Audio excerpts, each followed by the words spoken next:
മമ്മൂട്ടി മലയാളത്തിൻ്റെ പ്രിയങ്കരനായ നടൻ. മമ്മൂട്ടിയെ സംബന്ധിച്ചിടത്തോളം കൈരളിയുടെ ചെയർമാനാണ്. അതുപോലെ തന്നെ CPM-ഉമായിട്ടൊക്കെ വളരെ അടുത്ത് നിൽക്കുന്ന ഒരു സിനിമാ നടൻ കൂടിയാണ് അദ്ദേഹം. പക്ഷേ ഇപ്പോൾ പിണറായിയും ഈ മമ്മൂട്ടിയും തമ്മിലുള്ള സൗഹൃദത്തിലൊക്കെ വലിയ വിള്ളൽ സംഭവിച്ചിരിക്കുന്നു. അദ്ദേഹം കൈരളിയുടെ ചെയർമാൻ സ്ഥാനമൊക്കെ രാജിവെക്കാൻ പോകുന്നു എന്നൊക്കെയാണ് വാർത്തകൾ വരുന്നത്. അതിൻ്റെ കാരണമായി പറയുന്നത് അദ്ദേഹത്തെ രാജ്യസഭയിലേക്ക് അയക്കാൻ ഒരു തീരുമാനം ഉണ്ടായിരുന്നു. അത് ചിലർ ചേർന്ന് വെട്ടി. അതിന് പിന്നിൽ പ്രവർത്തിച്ചത് ജോൺ ബ്രിട്ടാസ് ആണ് എന്നൊക്കെയാണ് ഇപ്പോൾ പുറത്തു വരുന്ന വാർത്തകൾ. പറഞ്ഞത് ആലപ്പി അഷ്റഫാണ്. അതിൻ്റെ പേരിൽ വിവാദം കൊഴുക്കുകയാണ്. ഈ ഫാൻസൊക്കെ കയറിയിട്ട് ഈ ബ്രിട്ടാസിനെ പഞ്ഞിക്കിടുന്നു. അങ്ങനെ ഫുള്ള് സൈബർ യുദ്ധങ്ങളാണ്.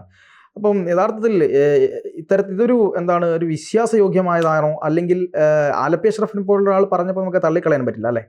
നമുക്കത് പറയാൻ പറ്റില്ല. നമുക്ക് വിശ്വാസയോഗ്യമാണോ നമുക്കറിയില്ല. ആലപ്പി അഷ്റഫ് അത് പറഞ്ഞു എന്നതിനെ വെച്ചിട്ടാണ് ഇപ്പം മീഡിയകളിലെല്ലാം വലിയ ചർച്ച. അങ്ങനെയാണെങ്കിൽ നമ്മൾ സ്വാഭാവികമായിട്ടും അതിനെക്കുറിച്ച് പറയുകയാണ്. ഇപ്പം കൈരളിയെ സംബന്ധിച്ച് മമ്മൂട്ടി എന്ന് പറയുന്നത് അതിൻ്റെ ഒരു മുഖമാണ്. കൈരളി ചാനൽ തുടങ്ങിയപ്പോൾ മുതൽ തന്നെ മമ്മൂട്ടിയെ അതിൻ്റെ ചെയർമാനാക്കുന്നു. എല്ലാ ഘട്ടങ്ങളിലും മമ്മൂട്ടി ഉണ്ട്. ഇപ്പം അതിൻ്റെ വാർഷിക യോഗങ്ങളൊക്കെ നടക്കും. അതിൽ പങ്കെടുത്തവർക്കൊക്കെ അറിയാം. അതിൽ മമ്മൂട്ടി ഒരു പ്രധാന പങ്കാളിയായിട്ട് അതിനകത്ത് പങ്കെടുക്കും. മാത്രമല്ല എല്ലാ കാര്യങ്ങളും പറയും. എന്ന് പറഞ്ഞാൽ ഞാനൊരു CPM-കാരനാണ്, ഞാനൊരു ഇടതുപക്ഷക്കാരനാണെന്ന് ഇത്രയും വ്യക്തമായി തുറന്നു പറഞ്ഞ ഒരു മലയാളത്തിലെ ഈ സൂപ്പർ സ്റ്റാർ എന്ന പദവിയിലേക്ക് ഉയർന്ന നടനില്ല എന്ന് പറയാം. അത്രയും വ്യക്തമായിട്ട് CPM-നോട് ചേർന്ന് നിൽക്കുകയാണ്. അന്ന് മുതൽ തന്നെ ആളുകൾ ചിന്തിക്കുന്നുണ്ട്. കാരണം അമിതാഭ് ബച്ചൻ ഈ പറയുന്ന രാജ്യസഭയിലേക്ക് പോകുന്നു, സച്ചിൻ തെണ്ടുൽക്കർ പോകുന്നു, അങ്ങനെ സിനിമാ മേഖലയിൽ നിന്നുള്ളവരല്ലാത്തവരൊക്കെ പോകുന്നു. എന്തിന് സുരേഷ് ഗോപി വരെ പോയി. അപ്പോൾ ഒക്കെ നമ്മൾ ചിന്തിച്ചിരുന്നു എന്തുകൊണ്ട് മമ്മൂട്ടി രാജ്യസഭയിലേക്ക് അയക്കുന്നില്ല. പക്ഷെ ആരും അങ്ങോട്ട് കൃത്യമായിട്ട് ചോദിക്കുന്നില്ല. കാരണം ഈ മുരളി എന്ന് പറയുന്ന സിനിമാ നടൻ ആലപ്പുഴ ലോക്സഭാ മണ്ഡലത്തിൽ തെരഞ്ഞെടുപ്പിൽ ഇടതുമുന്നണിക്ക് വേണ്ടി മത്സരിച്ചിരുന്നു.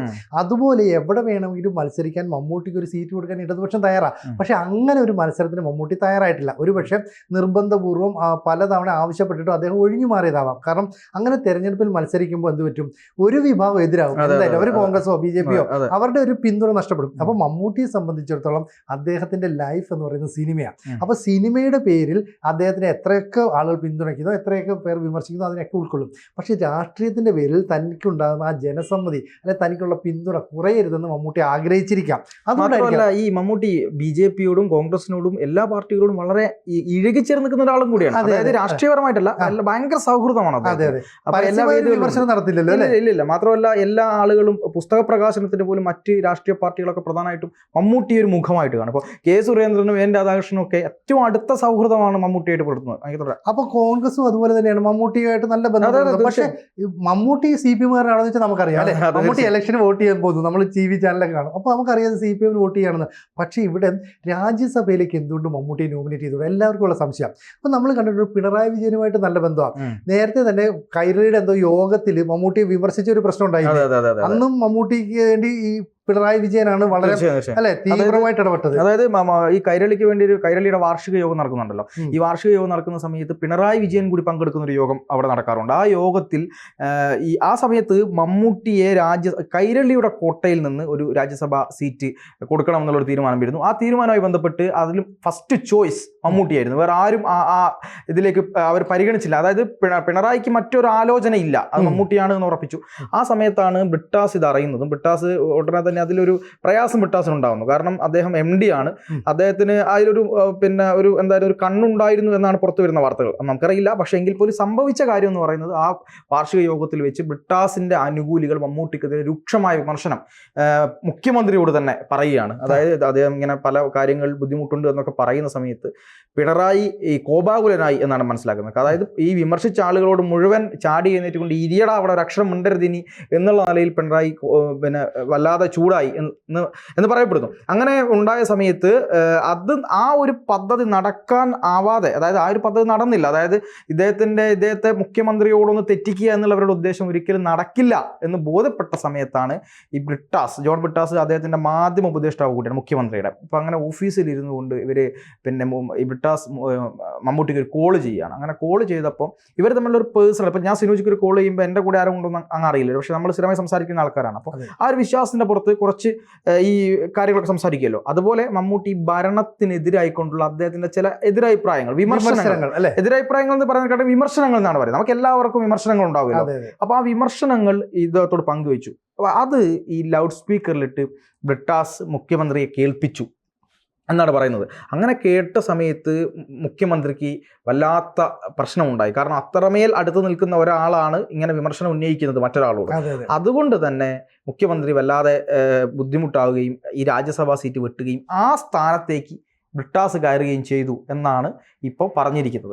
ഇതിന്റെ പേരിലാണ് വലിയ പ്രശ്നങ്ങൾ ഉണ്ടാവുന്നത്. പക്ഷെ അതിനെ നമുക്ക് തള്ളിക്കളയാനും പറ്റില്ല. കാരണം എന്താ അറിയാം, ഈ മമ്മൂട്ടി എന്ന് പറയുന്നത് പിണറായി വിജയനുമായി അത്ര അടുത്ത ബന്ധമാണ്. അപ്പോൾ നല്ല ബന്ധവും ഉള്ള മമ്മൂട്ടിയും പിണറായി വിജയനും എന്തും തുറന്ന് സംസാരിക്കാം എന്നായിരിക്കുമല്ലോ പിണറായി വിജയൻ കരുതുന്നത്. മമ്മൂട്ടി അങ്ങനെ ആയിരിക്കും കരുതുന്നത്. അപ്പോൾ സ്വാഭാവികമായിട്ടും ഭരണത്തിനെതിരെ എന്തായാലും ഒരു വികാരം ഉണ്ടാവും, പ്രതികൂലമായ പല അഭിപ്രായങ്ങളുണ്ടാവും, വിമർശനങ്ങൾ ചെയ്ത് അത് ശരിയായില്ല, ഇത് ശരിയായില്ല, മറ്റേ കുറച്ചുകൂടെ നന്നാക്കായിരുന്നു, അത് ബെറ്റർ ആയിട്ടുണ്ട് എന്നൊക്കെ പറയും. അപ്പൊ നല്ല കാര്യങ്ങളെ ഒഴിവാക്കി നിർത്തിയിട്ട് മോശമായ ഒരു കാര്യം എപ്പോഴെങ്കിലും ബ്രിട്ടാസും മമ്മൂട്ടിയും തമ്മിൽ സംസാരിച്ചിട്ടുണ്ടെങ്കിൽ പിന്നീട് സംസാരിക്കുമ്പോഴും സ്വാഭാവികമായിട്ട് ആ വിഷയം എടുത്തിട്ടാൽ ആ ചർച്ച അങ്ങനെ വരാം. അപ്പൊ ആ സബ്ജക്ട് കൃത്യമായി എടുത്തിട്ട് അതിൻ്റെ അടുത്ത് ബ്രിട്ടാസ് സംസാരിക്കുന്നു.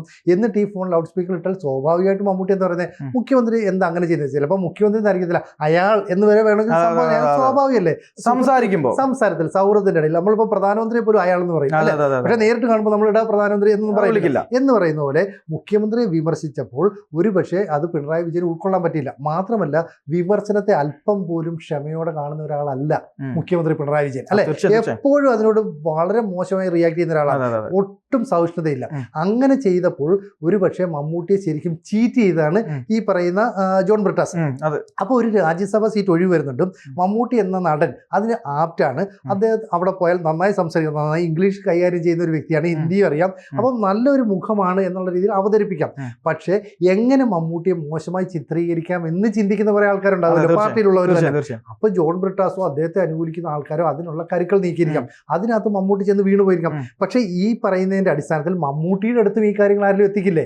അതിന്റെ അടിസ്ഥാനത്തിൽ മമ്മൂട്ടി പിന്നെ ചെന്ന് മുഖ്യമന്ത്രി പിണറായി വിജയനെ കാണുന്നു, ക്ലിഫ് ഹൗസിൽ എത്തിയിട്ട് കാര്യങ്ങളൊക്കെ വിശദീകരിച്ച് നൽകുന്നു, വിശദീകരിച്ച് സംഭവം ക്ലിയർ ആക്കി. പക്ഷെ എന്നാലും മനസ്സിന്റെ ഉള്ളിൽ ഒരു ചെറിയ സ്പാർക്ക്, ഒരു മുറിവ് വീണു. ആ മുറിവ് വീണെങ്കിൽ എത്ര ചിരിച്ചാലും 90% ഓക്കെ, 10% എന്നാലും ഇയാൾ എൻ്റെ അടുത്ത് പറഞ്ഞല്ലോ, എന്നാലും ഇയാൾ എന്നെ അങ്ങനെ പറഞ്ഞല്ലോ. അപ്പം മുഖ്യമന്ത്രിക്ക് അറിയാൻ ചെയ്തതിനകത്ത് കുഴപ്പമുണ്ടെന്ന്, മമ്മൂട്ടി വിമർശിച്ചത് ശരിയാണെന്ന് അറിയാം, പക്ഷെ എന്നാലും എന്നെ വിമർശിച്ചല്ലോ എന്നുള്ള ഒറ്റ ചോദ്യത്തിൽ ആ മുറിവുണ്ട്. അപ്പം പിന്നെ ബാക്കിയുള്ളവർ പറയുന്നു ഈ ജോൺ ബ്രിട്ടാസ് എന്ന് പറയുന്ന ഒരു രാഷ്ട്രീയക്കാരൻ കൂടിയാണല്ലോ, അയാള് കുറച്ചുകൂടെ രാഷ്ട്രീയം അറിയാം, മീഡിയയുമായിട്ട് നല്ല അടുത്ത ബന്ധമാണ്, അപ്പം നമുക്ക് അയാളാണ് കുറച്ചുകൂടെ നല്ലതെന്ന് കുറേ പേര് ഇൻജെക്ട് ചെയ്യുകയും ഇപ്പൊ CPM സംസ്ഥാന സമിതി നടക്കം വലിയ പിന്തുണ കിട്ടുകയും ചെയ്താൽ സ്വാഭാവികമായിട്ടും നറുക്ക് വീഴുമല്ലോ. ഇപ്പൊ കൈരളിയുടെ തലപ്പത്ത് ആദ്യം പോലെ ഇരിക്കുന്ന ഒരാള് ആ മമ്മൂട്ടി എടുത്ത് മമ്മൂട്ടി നമുക്കൊന്ന് രാജ്യസഭയിൽ ഒന്ന് ജനപ്രതിനിധി ആണ്ടേന്ന് വെച്ചാൽ മമ്മൂട്ടി എന്ത് പറയും, വേണ്ടാന്നേ പറയത്തുള്ളൂ, എന്നെ ഒന്ന് നിർബന്ധിക്കണം എന്നുള്ള ബ്രിട്ടാസിന്റെ അടുത്ത് നമുക്കൊന്ന് നോക്കിയാലോ പറഞ്ഞാൽ അതായിരിക്കും ഇവിടെ സംഭവിച്ചത്. അപ്പം ആലപ്പി അഷ്റഫ് എന്ന് പറയുന്ന മമ്മൂട്ടിയും ഒക്കെ ആയിട്ട് നല്ല ബന്ധമുള്ള ആദ്യകാലത്തെ മിമിക്രി കലാകാരൻ കൂടിയാണ്. അപ്പൊ അദ്ദേഹത്തെ പറയുന്ന കാര്യത്തെ നമ്മളിപ്പോ അവിശ്വസിക്കണ്ട. എന്തായാലും അത് ഈ പറയുന്ന പിന്നെ മമ്മൂട്ടിയുടെ ആരാധകർ അത് ഏറ്റെടുത്തിട്ടുണ്ട്. അതുകൊണ്ടാണ് ബ്രിട്ടാസിനെതിരെ സ്വാഭാവികമായി ആഞ്ഞടിക്കുന്നത്. അപ്പൊ ബ്രിട്ടാസ് രാജ്യസഭയിൽ എന്തൊക്കെ പ്രവൃത്തികൾ ചെയ്യുന്നോ അത് ഒരു അന്തംകമ്മി ലെവലിലേക്ക് ചെയ്യാൻ പറ്റും. കാരണം ബ്രിട്ടാസ് അങ്ങനെയാണ്.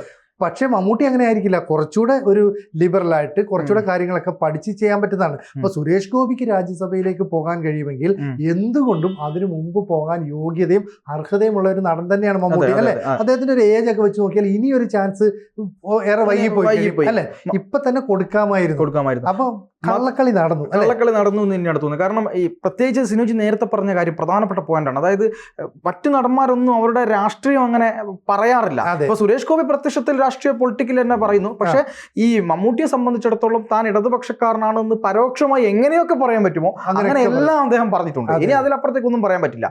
അപ്പം അത് ഒരു രാഷ്ട്രീയ നിലപാട് സ്വീകരിക്കുമ്പോഴൊക്കെ വലിയ ബുദ്ധിമുട്ട് വരും. സൂപ്പർ സ്റ്റാർ ആണ് അദ്ദേഹം, എല്ലാവരും ഒരേപോലെ മത്സരിക്കാൻ പറ്റില്ല, അവിടെ ഒരു പ്രശ്നം. അപ്പൊ അദ്ദേഹത്തിന് തീർച്ചയായും ഒരു രാജ്യസഭാ സീറ്റ് കിട്ടണമെന്നൊരു ആഗ്രഹം അദ്ദേഹത്തിന് ഉണ്ടാവും. അങ്ങനെ അന്ന് നിർബന്ധിച്ചാൽ പറഞ്ഞ പോലെ. പക്ഷെ അങ്ങനെ നിർബന്ധം പിടിക്കുന്നതിനിടയിൽ അദ്ദേഹത്തിന്റെ ആഗ്രഹത്തിനൊക്കെ ഇടയിൽ ഉള്ളിൽ കൂടി, അതായത് തൻ്റെ ഒപ്പം നിൽക്കുന്ന ആൾ തന്നെ തന്നെ ചതിച്ചു എന്നുള്ളൊരു ഫീൽ മമ്മൂട്ടിക്ക് വരികയും അതിന്റെ ഭാഗമായി മമ്മൂട്ടി ഇപ്പം കൈരളിയുമായിട്ടൊക്കെ കുറച്ച് അകന്നിരിക്കുന്നു. അത് മേജർ ഷെയർ, കൈരളിയുടെ മേജർ ഷെയർ മമ്മൂട്ടിയുടെ കയ്യിലാണുള്ളത്. അതുപോലും ഒരു പക്ഷേ അദ്ദേഹം പിൻവലിക്കുമെന്നൊക്കെയുള്ള അതൊക്കെ ചിലപ്പോൾ അഭ്യൂഹങ്ങളായിരിക്കും, നമുക്ക് പറയാൻ പറ്റില്ല. പക്ഷെ എങ്കിൽ പോലും അദ്ദേഹമായിട്ട് ചെറിയൊരു ഈ കൈരളിയൊക്കെ ആയിട്ട് ചില ബുദ്ധിമുട്ടുണ്ട്, ചെയർമാൻ സ്ഥാനമൊക്കെ ഒഴിയും എന്നുള്ളതിലൊക്കെ വാർത്തകൾ പ്രചരിക്കുന്നുണ്ട്.